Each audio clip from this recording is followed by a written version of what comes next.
તો તમે કહી દો, જંગલમાં સૌથી સારું પ્રાણી કયું છે? જવાબ તમારી સામે છે. આટલા બધા જંગલના જાનવરોને છોડીને તમે તમારા સવાલોના જવાબ મેળવવા માટે મારી પાસે આવ્યા છો. એનો મતલબ તમે પોતે સમજી શકો છો.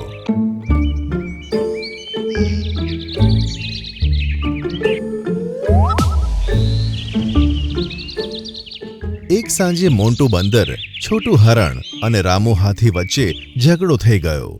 અમે વાંદરાઓ જંગલના સૌથી સારા પ્રાણી છીએ, કારણ કે અમારામાં માણસો જેવી સમજ હોય છે. સૌથી ચડિયાતા હાથી હોય છે. અમારી અંદર તાકાત પણ ખૂબ હોય છે અને જીવનકાળ પણ. એકદમ બકવાસ. હરણ ભાગવામાં પણ તેજ અને એકદમ સુંદર હોય છે. હરણ સૌથી સારું પ્રાણી છે.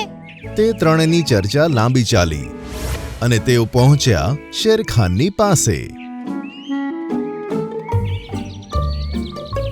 તમે લોકો ચર્ચા કેમ કરો છો? તો તમે કહી દો, જંગલમાં સૌથી સારું પ્રાણી કયું છે? જંગલમાં કોઈ જાનવર બેકાર નથી. તે જ રીતે તમે પણ પોતપોતાની જગ્યાએ સૌથી સારા છો. પણ જંગલમાં સૌથી સારું કોણ છે, શેરખાન? જવાબ તમારી સામે છે.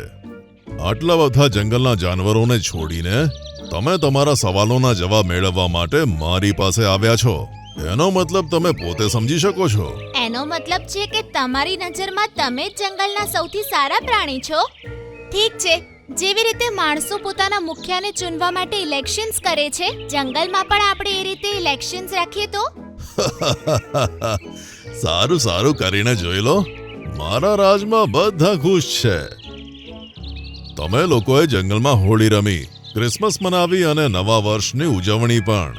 બધું મારા રાજમાં જ થયું ને. તો હું તમને ઇલેક્શન લડવાની મંજૂરી આપું છું. હા, હવે બધા જાનવર પોતાની પસંદથી વોટ કરશે અને જે પણ જીતશે એ જંગલનો નવો રાજા બનશે. જંગલનો રાજા? ઠીક છે, મને મંજૂર છે. ઉમ્મીદ છે કે બધા મને જ વોટ આપશે. આમ કહીને શેરખાન ત્યાંથી જતો રહ્યો. તમે લોકો પાગલ થઈ ગયા છો. ઇલેક્શન થશે તો પણ બધા જાનવરો શેરખાનને જ વોટ કરશે, કારણ કે બધા એનાથી બહુ ખુશ છે. આપણે એ જ રીતે શેરખાનને હરાવી શકીએ જેવું માણસો સત્તામાં આવવા માટે કરે છે. આપણે કંઈક એવું કરવું પડશે કે જંગલના જાનવરો શેરખાનથી નાખુશ થાય અને પછી ઇલેક્શનમાં કોઈ એને વોટ પણ નહીં આપે. પણ આપણે એવું તો શું કરી શકીએ? જો શેરખાન માટે મુશ્કેલી ઊભી કરવી હોય તો આપણે ગોલ્ડી સાથે વાત કરવી જોઈએ. એને શેરખાનથી ઈર્ષ્યા થાય છે. એની પાસે જરૂર કોઈને કોઈ આઈડિયા હશે.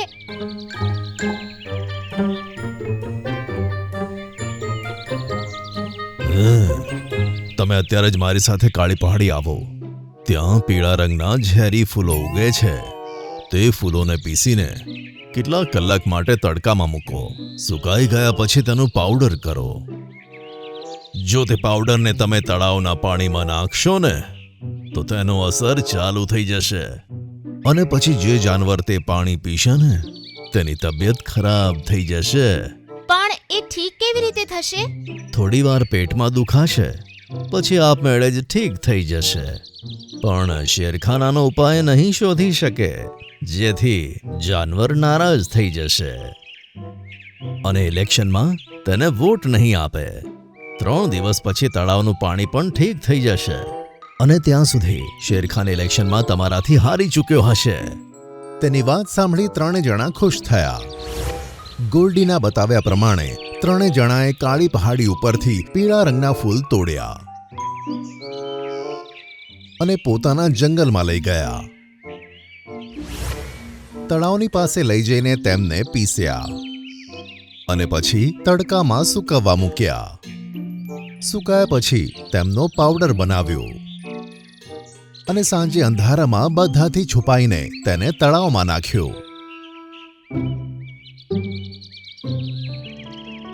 સવાર થતા થતા તળાવનું પાણી પીળું થઈ ગયું. બધા જાનવરો તળાવમાં પાણી પીવા માટે આવવા લાગ્યા. જે પણ જાનવર તે તળાવનું પાણી પીતું તેમના પેટમાં દુખાવો શરૂ થઈ જતો. યસ, આપણો પ્લાન કામ કરે છે. ચલો હવે શેરખાનની પાસે જઈએ. તરત જ તે ત્રણેય જણા શેરખાન પાસે પહોંચ્યા અને પોતાની સાથે શેરખાનને તળાવે આવવા કહ્યું. શેરખાન તેમની સાથે તળાવે પહોંચ્યો અને બધા જાનવરોને તડપતા જોઈને તે તો હેરાન થઈ ગયો. શેરખાન, તમારા હોવા છતાં તળાવનું પાણી ઝેરી થઈ ગયું છે. જે પણ જાનવર પાણી પીવે છે તેની તબિયત ખરાબ થઈ જાય છે. કોઈ પણ જાનવર તે તળાવમાંથી પાણી નહીં પીવે. પણ તરસ્યા પણ તો ના રહી શકીએ ને. તમારા રાજા હોવા છતાં જંગલના પ્રાણીઓને તરસ્યા રહેવું પડે તો તેનાથી સાબિત થાય છે કે તમે રાજા બનવાને લાયક નથી. મને બસ એકવાર જાણવા દો કે પાણી ઝેરી કેવી રીતે થયું, પછી હું તે પાણી ફરીથી સારું કરી દઈશ. હવે શેરખાન ખૂબ જ ચિંતામાં આવી ગયો. તેને ખબર નહોતી પડી રહી કે તળાવનું પાણી ઝેરી કેવી રીતે થયું. તેણે વિચારતા વિચારતા આખો દિવસ તળાવ પાસે ગુજાર્યો, પણ તેને કશી જ ખબર ના પડી.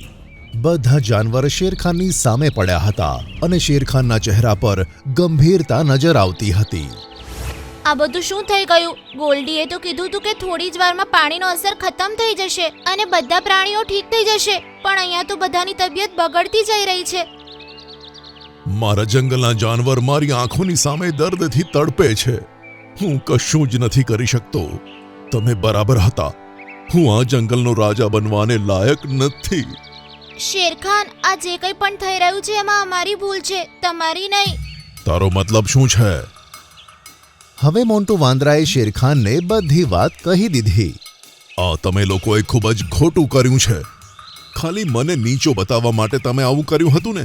હવે જુઓ, બધા જાનવર તમારા કારણે બીમાર પડ્યા છે. હવે આપણે શું કરી શકીએ શેરખાન? મને ખબર નહોતી પડી રહી કે પાણી ઝેરી કેવી રીતે થયું. હવે તે જણાયું છે તો તેનું સોલ્યુશન પણ બતાવું છું. ગોલ્ડીના જંગલના ઝેરી ફૂલોની અસરને આપણા જંગલના સફેદ ફૂલો જ ખતમ કરી શકે તેમ છે. તમે ત્રણે મારી સાથે આવો. તે ત્રણેય શેરખાનની સાથે એક જગ્યાએ પહોંચી ગયા કે જ્યાં તેમણે શેરખાનના કહેવા મુજબ સફેદ ફૂલો તોડ્યા.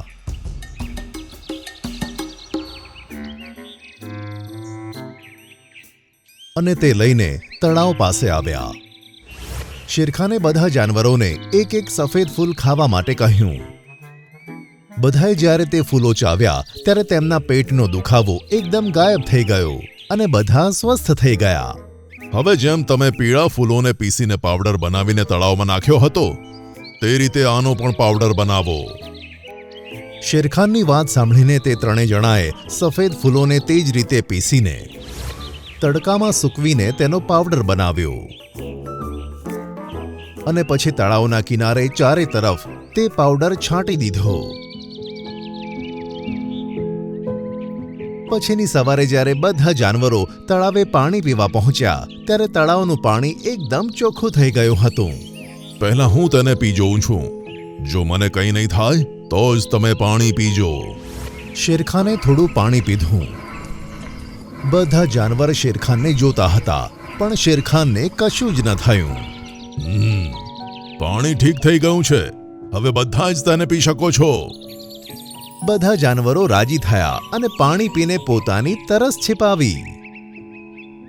મોન્ટુ વાંદરો, રામુ હાથી અને છોટું હરણ બધાને સ્વસ્થ જોઈને ખૂબ જ ખુશ થયા. શેરખાન, સાચે તમે જંગલના સૌથી સારા પ્રાણી છો. તમારી તુલનામાં તમારાથી ઉપર કોઈ નથી. તેમની આ વાત સાંભળીને બધા જાનવરોને સારું લાગ્યું. શેરખાન પણ હસીને બોલ્યો કે તો શું હું જંગલનો રાજા બનવાને લાયક છું કે હજુ પણ તમારા જંગલમાં ઇલેક્શન કરવા છે? ના શેરખાન, હવે જંગલમાં કોઈ ઇલેક્શન નહીં. ખબર નહીં આપણા જંગલને કોની નજર લાગી ગઈ. દરરોજ કોઈને કોઈ જાનવર ગાયબ થઈ જાય છે. પણ શેરખાન, મેં એક વાત ઉપર ધ્યાન આપ્યું છે કે જે પણ જાનવર ગાયબ થયું છે તેને છેલ્લી વાર રહસ્યમય દરવાજા વિશે વાત કરતા જોવા મળ્યો છે. બધા તે જ રહસ્યમય દરવાજાની અંદર ગયા હશે.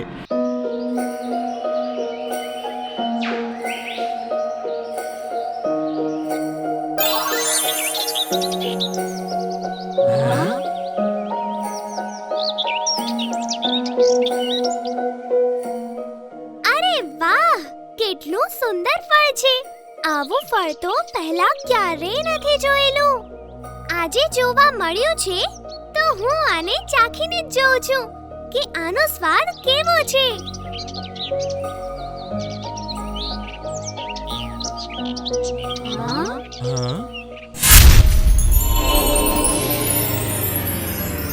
અરે આ શું થઈ રહ્યું છે?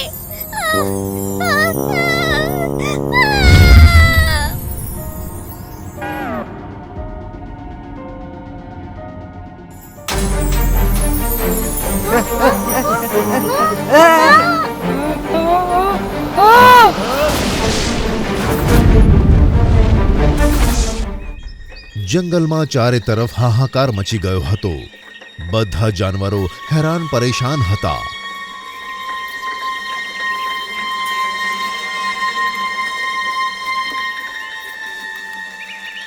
ખબર નહીં આપણા જંગલને કોની નજર લાગી ગઈ. દરરોજ કોઈને કોઈ જાનવર ગાયબ થઈ જાય છે.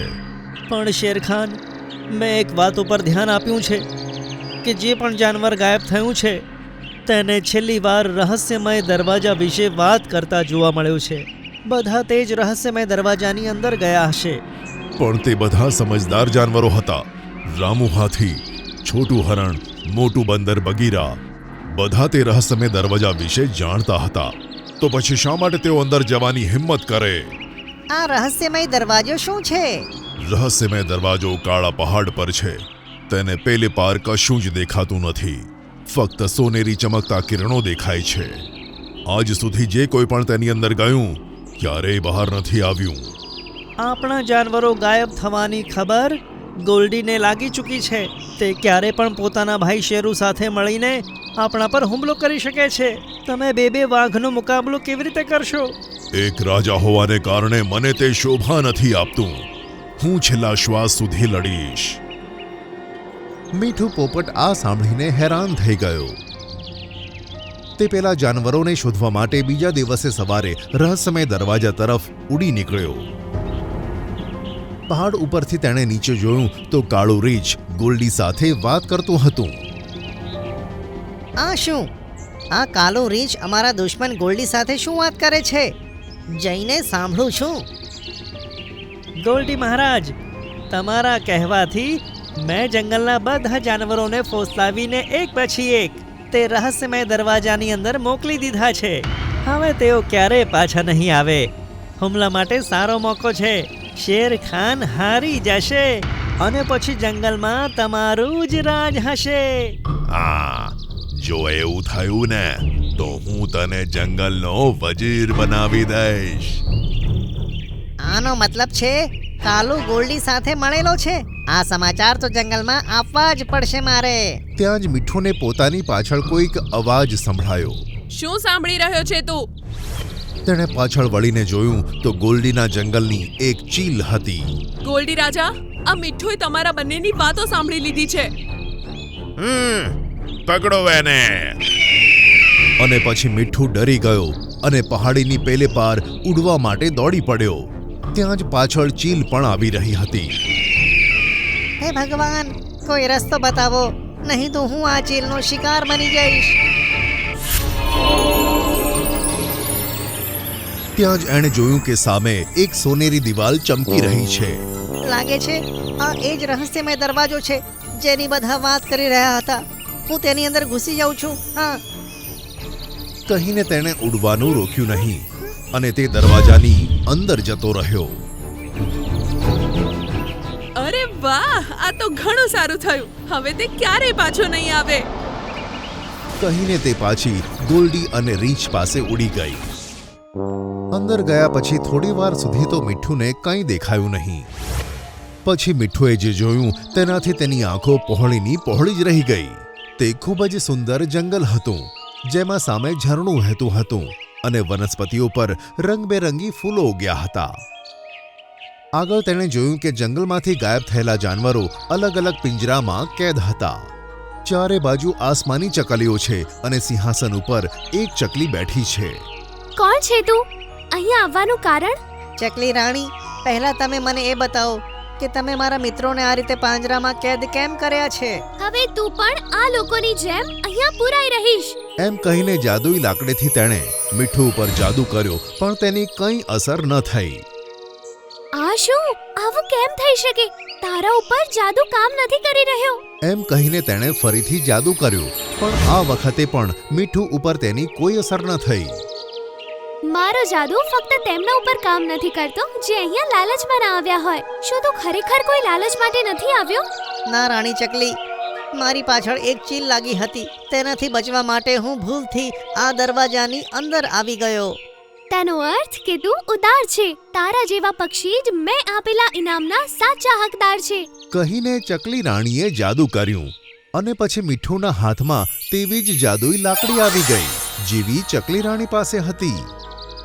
આભાર ચકલી રાણી, પણ અત્યારે મને આ જાદુઈ લાકડીની જગ્યાએ મારા મિત્રોની જરૂર છે, કારણ કે અમારા જંગલ પર હુમલો થવાનો છે. મને મારા જંગલને બરબાદ થતું બચાવવું છે. ઠીક છે મીઠું, આ લોકો લાલચના ચક્કરમાં અહીં આવ્યા હતા. હું આ લોકોને ક્યારેય ના છોડત, પણ તું કહે છે એટલે આ લોકોને મુક્ત કરું છું. અને આમ કહીને ચકલી રાણીએ બધા પ્રાણીઓને પિંજરામાંથી આઝાદ કરી દીધા.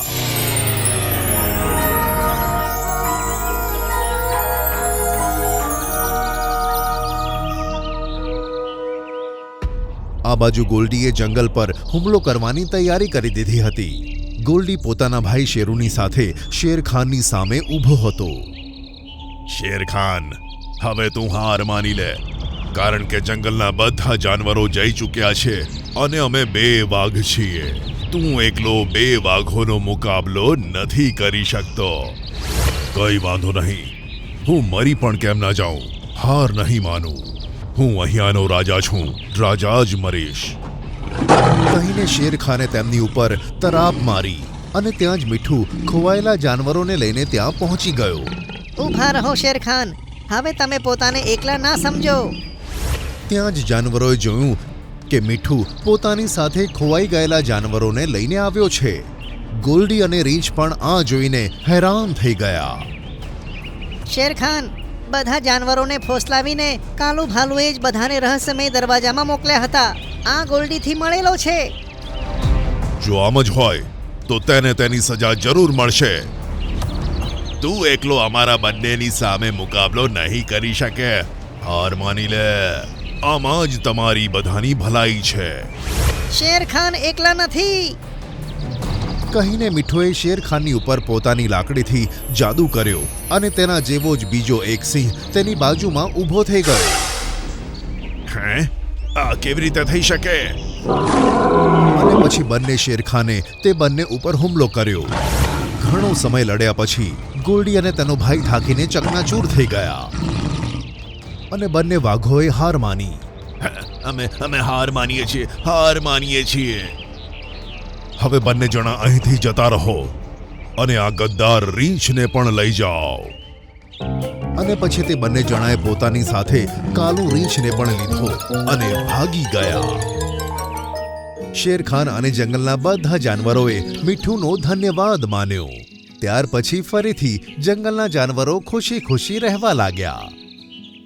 અને મીઠું પોપટ ત્યાર પછી પોતાની જાદુઈ લાકડીથી જંગલના બધા જાનવરોની મદદ કરવા લાગ્યો. તે રહસ્યમય દરવાજો આજે પણ ખુલ્લો છે.